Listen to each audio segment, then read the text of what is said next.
Hello friends. आज है 28 फरवरी। तो आइए देखते हैं 28 फरवरी से रिलेटेड कुछ मोस्ट इम्पॉर्टेंट करंट अफेयर्स और उससे रिलेटेड कुछ फैक्ट्स।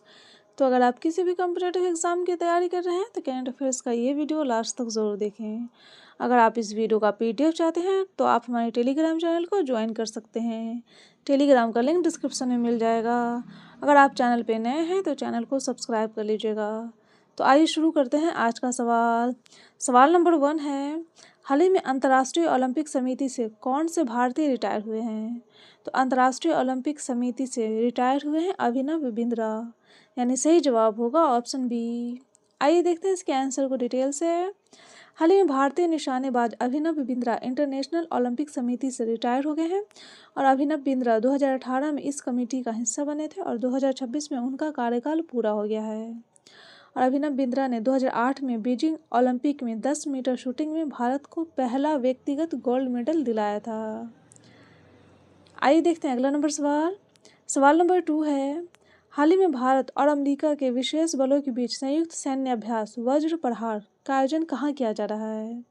तो वज्र प्रहार का आयोजन किया जा रहा है हिमाचल प्रदेश में, यानी सही जवाब होगा ऑप्शन ए। आइए देखते हैं इसके आंसर को डिटेल से। हाल ही में भारत और अमेरिका के विशेष बलों के बीच संयुक्त सैन्य अभ्यास वज्र प्रहार का 16वां संस्करण हिमाचल प्रदेश के बकलोह स्थित स्पेशल फोर्सेस ट्रेनिंग स्कूल में शुरू हुआ है और यह अभ्यास 24 फरवरी से 16 मार्च तक आयोजित किया जाएगा। आइए देखते हैं अगला नंबर सवाल। सवाल नंबर 3 है, हाल ही में किस देश की संसद ने प्रधानमंत्री मोदी को speaker of the Knesset medal से सम्मानित किया है? तो ये सम्मानित किया है इजराइल ने, यानी सही जवाब होगा ऑप्शन सी। आइए देखते हैं इसके आंसर को डिटेल से। हाल ही में इजराइल की संसद ने प्रधानमंत्री मोदी को speaker of the Knesset medal से सम्मानित किया है और प्रधानमंत्री मोदी को भारत और इजराइल के बीच राजनीतिक संबंधों को सशक्त बनाने में असाधारण योगदान देने के लिए ये सम्मान दिया गया है। आइए देखते हैं अगला नंबर सवाल। सवाल नंबर 4 है, हाल ही में पेरू के अंतरिम राष्ट्रपति के तौर पर किसे चुना गया है? तो पेरू के अंतरिम राष्ट्रपति के तौर पर चुना गया है जोस मारिया बाल्काजार को, यानी सही जवाब होगा ऑप्शन बी। आइए देखते हैं इसके आंसर को डिटेल से। हाल ही में पेरू की संसद ने भ्रष्टाचार के आरोप में महाभियोग झेल रहे पूर्व राष्ट्रपति जोस चेरी को पद से हटाए जाने के बाद जोस मारिया बाल्काजार को देश का नया अंतरिम राष्ट्रपति चुना है। मारिया 2016 के बाद पेरू के 8वें राष्ट्रपति बने हैं। आइए देखते हैं अगला नंबर सवाल। सवाल नंबर 5 है, हाल ही में इलेक्शन कमीशन और स्टेट इलेक्शन कमीशन का राष्ट्रीय गोलमेज सम्मेलन कहाँ आयोजित किया गया है? तो ये आयोजित किया गया है नई दिल्ली में, यानी सही जवाब होगा ऑप्शन ए। आइए देखते हैं इसके आंसर को डिटेल से। हाल ही में नई दिल्ली के भारत मंडपम में इलेक्शन कमीशन और स्टेट इलेक्शन कमीशन ने राष्ट्रीय गोलमेज सम्मेलन किया है और ये गोलमेज सम्मेलन 27 सालों के बाद आयोजित किया गया है और इस सम्मेलन का उद्देश्य राष्ट्रीय चुनाव आयोग और राज्य स्तरीय चुनाव आयोग निकायों के बीच उनके कानूनी ढांचे के भीतर कोऑपरेशन को मजबूत करना है। आइए देखते हैं अगला नंबर सवाल। सवाल नंबर 6 है, हाल ही में एनजीओ दिवस कब मनाया गया है? तो एनजीओ दिवस मनाया गया 27 फरवरी को, यानी सही जवाब होगा ऑप्शन सी। आइए देखते हैं इसके आंसर को डिटेल से। हाल ही में विश्व एनजीओ दिवस 27 फरवरी को मनाया गया है ताकि गैर सरकारी संगठनों के महत्वपूर्ण वैश्विक मुद्दों के समाधान में योगदान को सम्मानित और सराहा जा सके और यह दिन मानवीय सहायता और पर्यावरण संरक्षण जैसे क्षेत्रों में एनजीओ की भूमिका को उजागर करने के लिए एक मंच प्रदान करता है।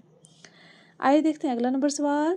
सवाल नंबर 7 है, हाल ही में किस राज्य सरकार ने प्रधानमंत्री श्री स्कूल योजना की तर्ज पर राज्य में सीएम श्री स्कूल योजना शुरू करने की घोषणा की है? तो ये घोषणा की है अभी हरियाणा ने, यानी सही जवाब होगा ऑप्शन डी। आइए देखते हैं अगला नंबर सवाल। सवाल नंबर 8 है, हाल ही में किसे यूनाइटेड नेशन ने रोड सेफ्टी के लिए ग्लोबल चैंपियन चुना है? तो रोड सेफ्टी के लिए ग्लोबल चैंपियन चुना गया है सचिन तेंदुलकर को, यानी सही जवाब होगा ऑप्शन बी। आइए देखते हैं अगला नंबर सवाल। सवाल नंबर 9 है, हाल ही में पूर्वोत्तर चावल महोत्सव का आयोजन किस राज्य में किया गया है? तो पहले पूर्वोत्तर चावल महोत्सव का आयोजन किया गया है नागालैंड में, यानी सही जवाब होगा ऑप्शन सी। आइए देखते हैं अगला नंबर सवाल। सवाल नंबर 10 है, हाल ही में एशिया आर्थिक संवाद 2026 का 7वां संस्करण किस शहर में आयोजित किया गया है? तो ये आयोजित किया गया है पुणे में, यानी सही जवाब होगा ऑप्शन ए। आइए देखते हैं इसके आंसर को डिटेल से।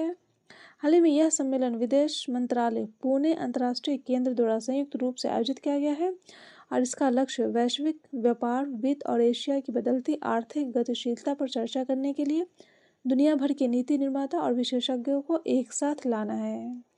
और इसकी थीम है वैश्वीकरण से जुड़े भू अर्थशास्त्र, शुल्क प्रौद्योगिकी और रणनीतिक संरेखन।